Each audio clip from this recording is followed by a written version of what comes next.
Amém. Paz de Jesus, irmãos. Glória a Deus, né, por essa presença do Espírito Santo na nossa vida, né? Que derrama sobre nós do seu poder, da sua graça. E para nós é sempre motivo de alegria saber que o Senhor continua derramando do seu poder, viu? E eu quero te dizer nessa noite aí, que você que está em casa com a sua família, que o Senhor continua sendo Deus Todo-Poderoso. Ele não é um Deus que tem um poder para nos ajudar em algum momento, mas a palavra de Deus diz que Ele é o Deus Todo-Poderoso, que Ele tem todo o poder. E é sobre isso que eu quero falar um pouco nessa noite. Eu gostaria que você abrisse a sua Bíblia comigo no Salmos de número 62. Salmo de número 62, o Salmo de Davi.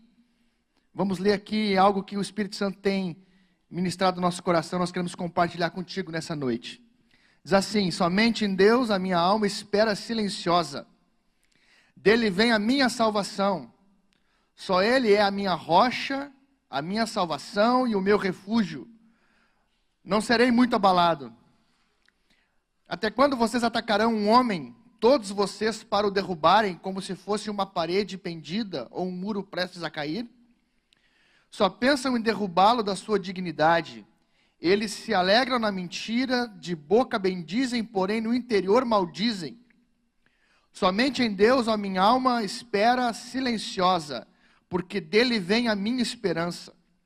Só Ele é a minha rocha, a minha salvação, o meu alto refúgio, não serei jamais abalado. De Deus dependem a minha salvação e a minha glória. Ele é a minha forte rocha e o meu refúgio. Confie nele em todo o tempo, ó povo, derrame diante dele o seu coração. Deus é o nosso refúgio. Pura vaidade são os homens plebeus, e os de fina estirpe não passam de falsidade. Pesados em balança, eles juntos são mais leves do que a vaidade. Não confiem na opressão, nem ponham falsas esperanças na rapina. Se as riquezas de vocês aumentam, não ponham nelas o coração.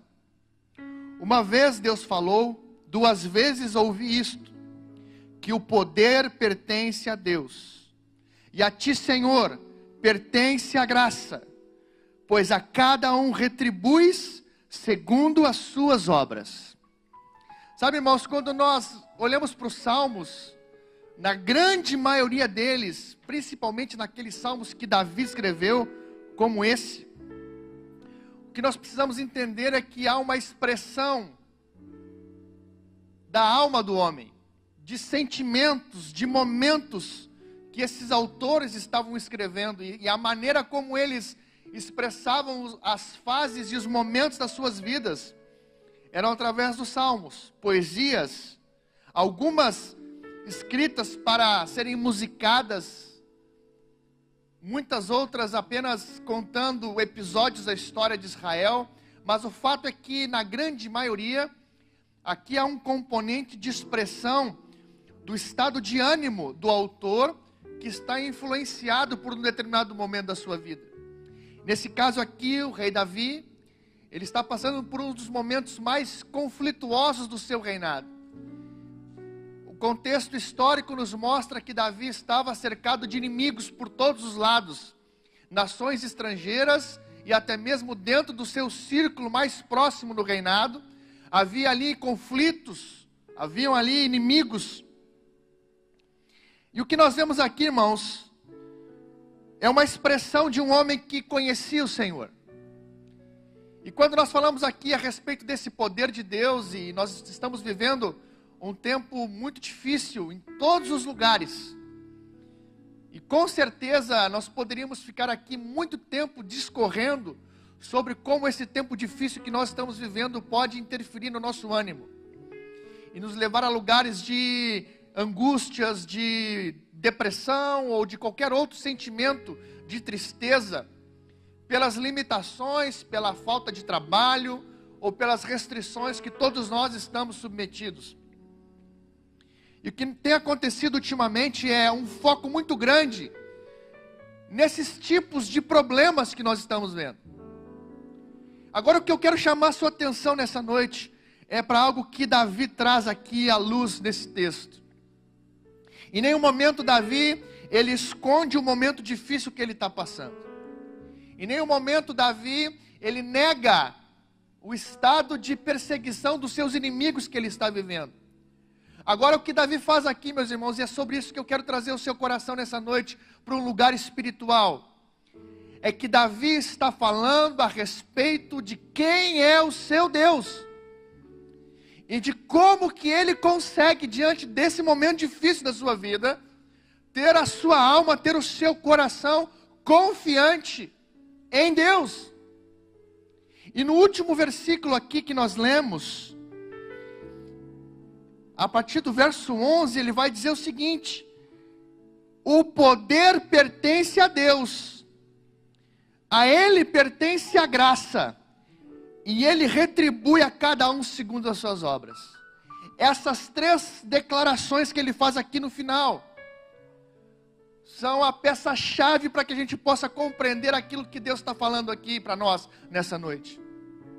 Porque Davi aqui, ele está olhando para toda a sua vida, está olhando para a história do seu povo, ele está olhando para o Senhor e discorrendo a respeito do poder de Deus.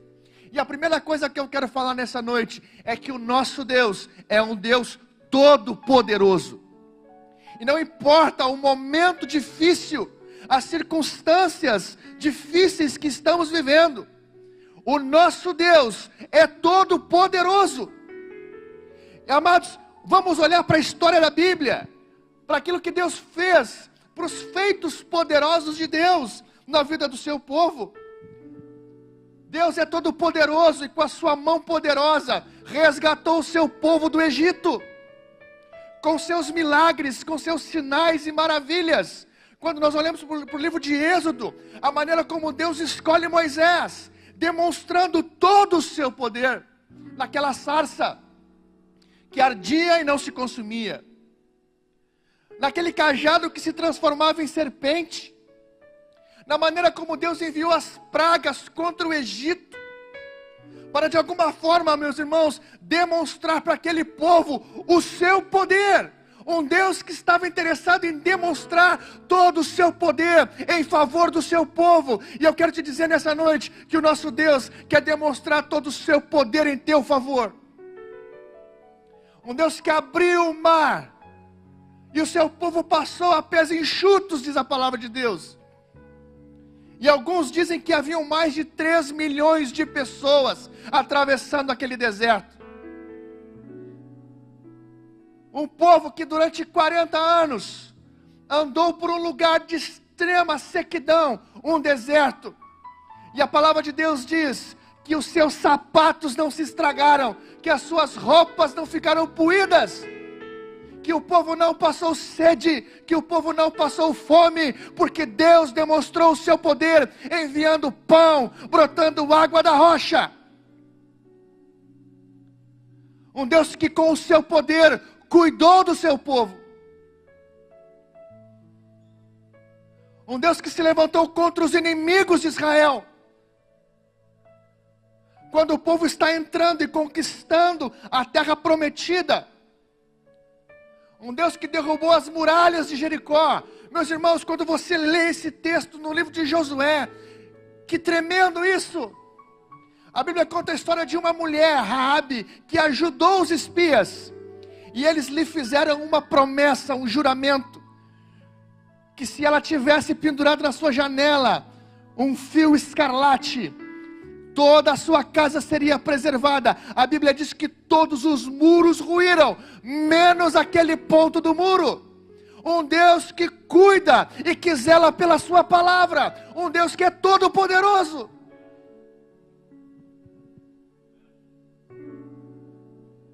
Ah, meus irmãos, nós não podemos nos esquecer disso. Nós não estamos falando de um Deus meia boca, de um Deus que de vez em quando libera do seu poder, não. Um Deus que quando o povo entra no período dos juízes, e os inimigos começam a invadir Israel. Meus irmãos, nós lemos a história dos grandes homens que foram levantados naquele tempo. Como que Deus operou os seus milagres, os seus sinais, com 300 homens. A Bíblia diz, no capítulo 6, 7 e 8 de Juízes, Deus desbaratou um exército, pelo seu poder. Um Deus que é todo poderoso. Um Deus que através do profeta Elias, enviou fogo do céu. Um Deus que, quando Eliseu está cercado dos seus inimigos, o seu moço chega para Eliseu e diz: Senhor, o que faremos? Os inimigos estão nos cercando. A Bíblia diz, irmãos, que Eliseu descansava, sentado numa cadeira, e a oração do profeta naquele momento foi: Senhor, abre os olhos desse moço por um instante. E meus irmãos, o que a palavra de Deus diz é que quando aquele moço olhou, os céus estavam tomados de anjos de fogo, guerreiros, e a Bíblia diz que eram maiores aqueles que estavam com o profeta do que os seus inimigos. Um Deus que é por nós, e a Bíblia diz: quem será contra nós? Este é Davi, meus irmãos, já rei, naquela situação, e aí ele está discorrendo sobre este Deus poderoso. E aí ele se volta para a sua própria jornada, para o seu próprio testemunho, para a sua própria experiência com Deus, quando era apenas um pastor de ovelhas, e um dia um urso tenta tirar uma ovelha das suas mãos, um urso, de um pastor que a Bíblia diz que era ruivo e de boa aparência. A Bíblia diz que Davi, com as suas mãos, matou aquele urso, e numa outra oportunidade, Davi se lançou contra um leão. Sabe, Davi que está sendo colocado diante do rei Saul, e ele diz assim: eu vou lutar contra este gigante Golias, que tem afrontado o povo de Israel, que tem afrontado o Deus de Israel. Sabe, irmãos, quando você lê essa história, no primeiro livro de Samuel, no capítulo 17, Davi, um jovem convicto, não da sua capacidade, mas do poder de Deus, porque ele diz para aquele gigante: tu vens a mim com espada, com lança, com escudo, com armadura, mas eu vou contra ti no nome do Senhor dos exércitos. Eu vou contra ti no nome do Deus vivo, o Deus todo-poderoso.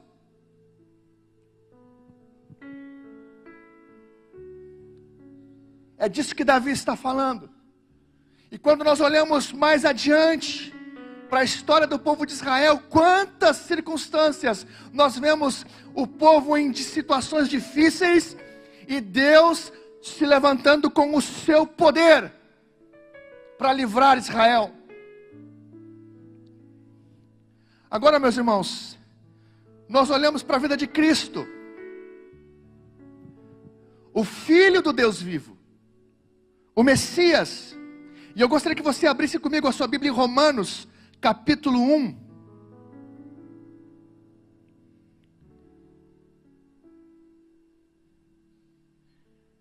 O verso 16. Sabe, porque o poder de Deus continua se manifestando nesses dias.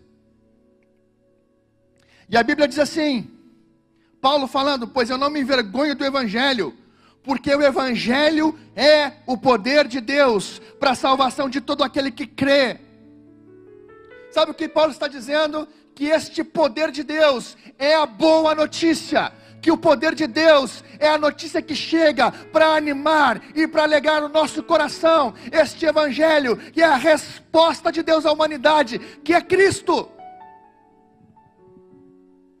O Cristo revelado nas Escrituras, e que na sua própria vida revela o poder de Deus. E nesses dias, o Cristo revelado no meu e no teu coração através do Espírito Santo,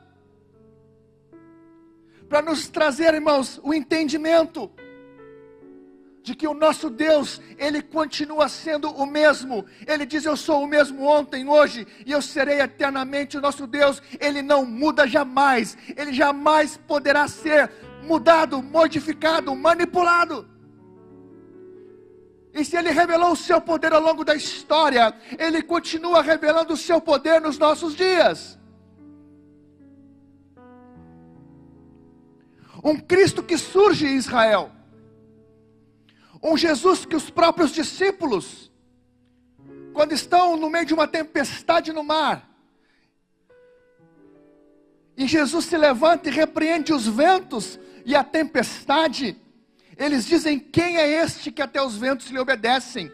Um poder de Deus na vida de Cristo, que opera sobre as leis da natureza. Um Cristo que a Bíblia diz que andou por toda a parte fazendo bem, curando os enfermos e libertando os cativos. O poder de Deus em Cristo sobre as enfermidades, cumprindo com as profecias, trazendo saúde, trazendo dignidade, restauração. O poder de Deus em Cristo, provendo sustento e alimento, multiplicando pães e peixes. O poder de Deus em Cristo sobre a morte, ressuscitando os mortos, o filho da viúva, a filha de Jairo, o seu amigo Lázaro. O poder de Deus em Cristo, caminhando por sobre as águas, através do Espírito Santo. Este poder, meus irmãos, se manifesta nas nossas vidas, nos trazendo, em primeiro lugar, segurança. Nele nós estamos seguros. Nós começamos essa reunião lendo Romanos capítulo 8, verso 1. E eu gostaria de ler novamente esse texto contigo. Agora, pois, já não existe condenação para os que estão em Cristo Jesus. Nele nós temos segurança. O seu poder em Cristo nos dá segurança. Os inimigos não podem nos encontrar. As palavras lançadas contra nós não nos acham, porque estamos escondidos nele. E esse capítulo 8 de Romanos, talvez um dos mais estudados e conhecidos de toda a Bíblia. Eu quero que você avance comigo ali para o versículo 31.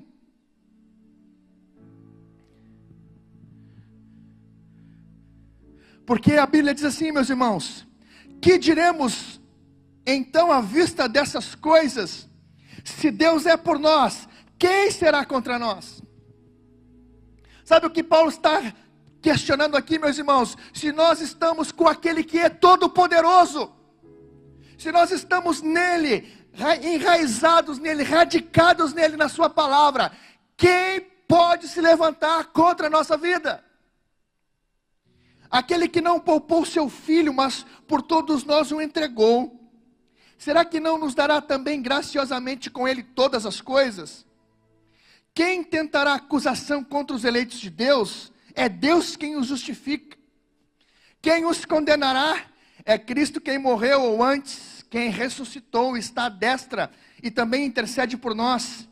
Quem nos separará do amor de Cristo? Será tribulação, ou angústia, ou perseguição, ou fome, ou nudez, ou perigo, ou espada?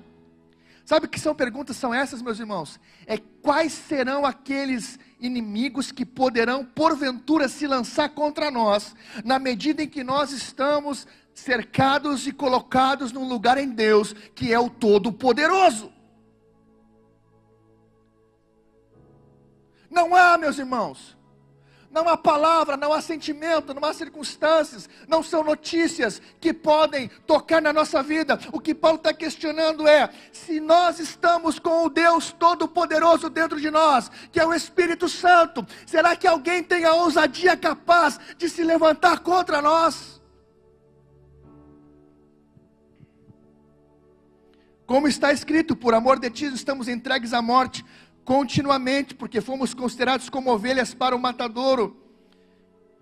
Versículo 37 diz assim: em todas estas coisas, porém, nós somos mais do que vencedores, por meio daquele que nos amou.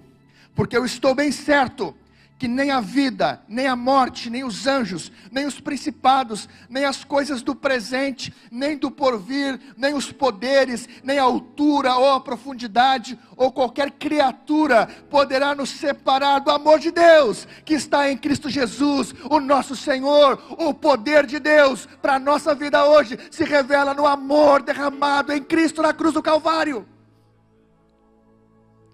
E não há, meus irmãos, qualquer possibilidade de sermos tocados quando estamos neste lugar.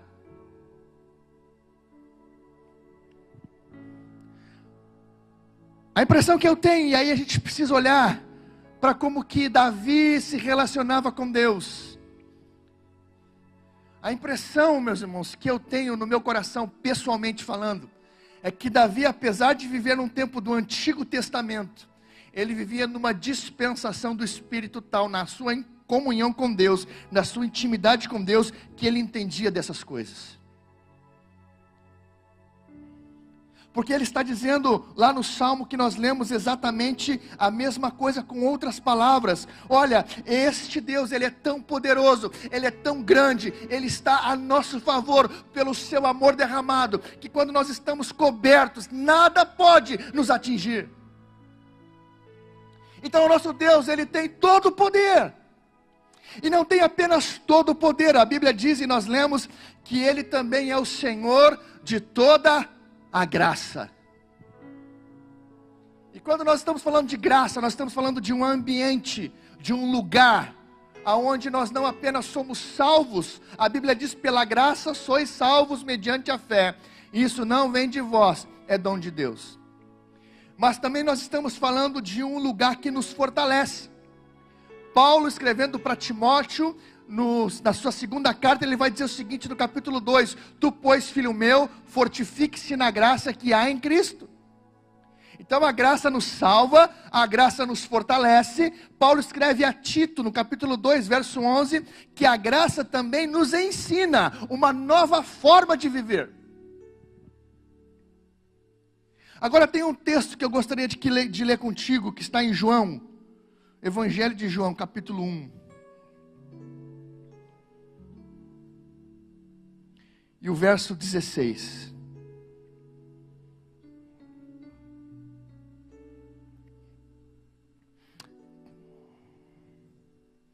João, capítulo 1, e o verso 16. Porque todos nós temos recebido da sua plenitude graça sobre graça. A lei foi dada por Moisés, a graça e a verdade vieram por meio de Jesus Cristo. Ninguém jamais viu a Deus, o Deus unigênito que está junto ao Pai, é quem o revelou. Sabe o que João está dizendo aqui?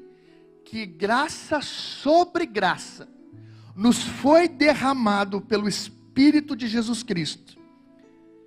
E nós recebemos isso não pela metade, nós recebemos isso não por uma porção, mas a Bíblia diz que nós recebemos isso da sua plenitude.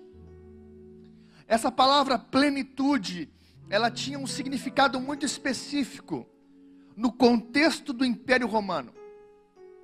Quando os romanos iam invadir uma terra, quando eles iam ocupar um território, eles preparavam tudo aquilo que seria necessário para tomar conta daquele lugar, para conquistar aquele lugar e para se estabelecer. A palavra plenitude tem este entendimento de algo que recebe todos os recursos necessários para que se estabeleça e para que se expanda. Então o que a palavra de Deus está dizendo, meus irmãos, é que através da graça de Jesus, nós vamos recebendo tudo aquilo que é necessário para que a nossa vida, para que o nosso coração, para que o nosso entendimento, ele possa, de fato, ficar firmado nessa presença de Deus. E é isto que firma e que traz esperança ao nosso coração.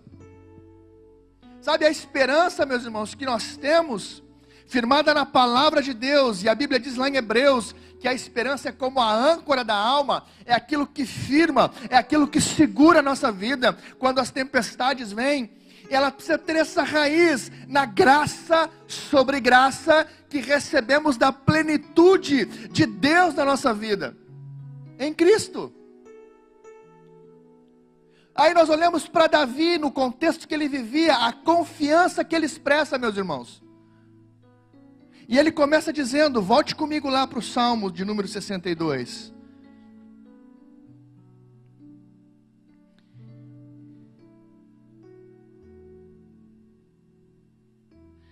Somente em Deus a minha alma espera silenciosa.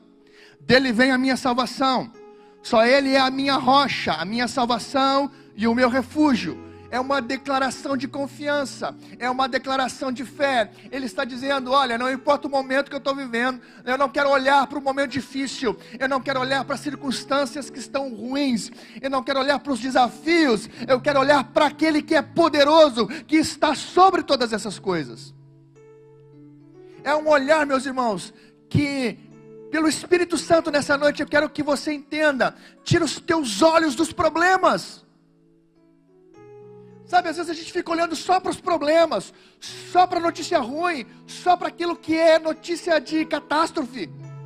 Ah, porque são tantos mil mortos, porque são tantos milhões de contaminados, porque a economia não sei o quê, porque o desemprego não sei o quê. Meus irmãos, o nosso Deus é o Todo-Poderoso. Dele vem a nossa esperança, Ele é a nossa rocha. Faça como Davi, tira os teus olhos da circunstância e coloca os teus olhos em Deus, porque nele tem que ser a nossa confiança.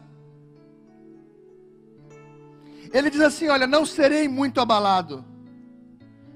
No versículo 2, ele até pode ser um pouco abalado, mas mais para frente, no versículo 6, ele repete, só Ele é a minha rocha, a minha salvação e o meu refúgio, não serei jamais abalado. Sabe o que é isso, meus irmãos? É o Espírito Santo fortalecendo o nosso coração com a palavra de Deus, com a esperança renovada, com a graça derramada em Cristo Jesus, para a minha vida e para a tua vida. E eu quero orar contigo nessa noite.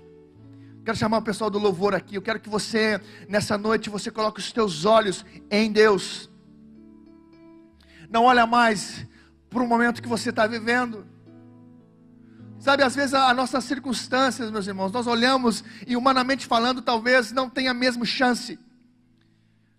Às vezes a gente olha e parece que aquela situação é como uma árvore que foi cortada, que perdeu a raiz e que está o tronco morrendo apodrecido. E às vezes, humanamente falando, nós até dizemos, não tem mais jeito, não tem mais solução. Mas eu quero te dizer nessa noite, meus irmãos, que a última palavra é do Deus Todo-Poderoso. A Bíblia diz em Jó, no capítulo 14, verso 7, que ainda que a árvore seja cortada e que o seu tronco apodreça, ao cheiro das águas brotará e voltará a ter vida e dará os seus renovos. Sabe o que é isso? O poder de Deus que traz a vida de volta aonde não havia mais vida.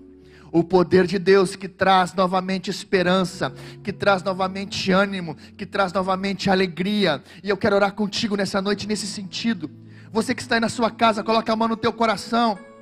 Senhor, nós queremos orar nessa noite.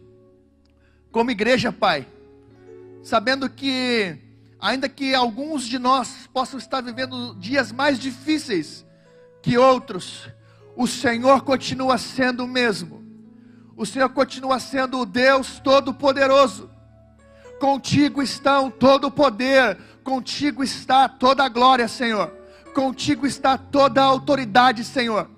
Não existe, Senhor Jesus, restrição para aquilo que Tu possas realizar através da Tua palavra na nossa vida. A Tua palavra diz que não há impossíveis para Deus em todas as Suas promessas. A Tua palavra diz que Tu és aquele que traz vida aos mortos, que traz visão aos cegos, que traz audição aos surdos, que retira do nosso coração toda a tristeza, toda a mágoa, todo o ressentimento. Tu és o Deus Todo-Poderoso e nós queremos declarar isso nessa noite, Senhor, sobre a vida da Tua igreja, Senhor, sabendo que Tu podes intervir sobre a vida de cada um de nós, com o Teu grande amor, com a Tua graça, que nos dá esperança, Senhor. Oh Deus, renova a esperança no coração da Tua igreja, a esperança, Senhor, de dias melhores na Tua presença, a esperança que nos faz olhar para frente, que nos faz caminhar, que nos faz crer, Senhor, ainda que as circunstâncias digam não. Oh Deus, em nome de Jesus, para que possamos, Senhor Jesus, de fato colher o fruto o fruto deste posicionamento de fé, deste entendimento e desse olhar de rendição ao Teu poder, Senhor. Que essa confiança seja o resultado de um andar contigo, Senhor. Que essa confiança seja o resultado do Teu Espírito, como nós lemos aqui. Não há condenação para aqueles que estão em Cristo Jesus. Quem poderá nos separar deste amor? Quem poderá nos separar deste lugar? Quem poderá nos separar deste poder de Deus? Quem poderá nos separar deste lugar de segurança que temos em Ti, Senhor? Ó Deus, em nome de Jesus, Pai. Em nome de Jesus. Em nome de Jesus. Aleluia. Aleluia. Vamos adorar o Senhor.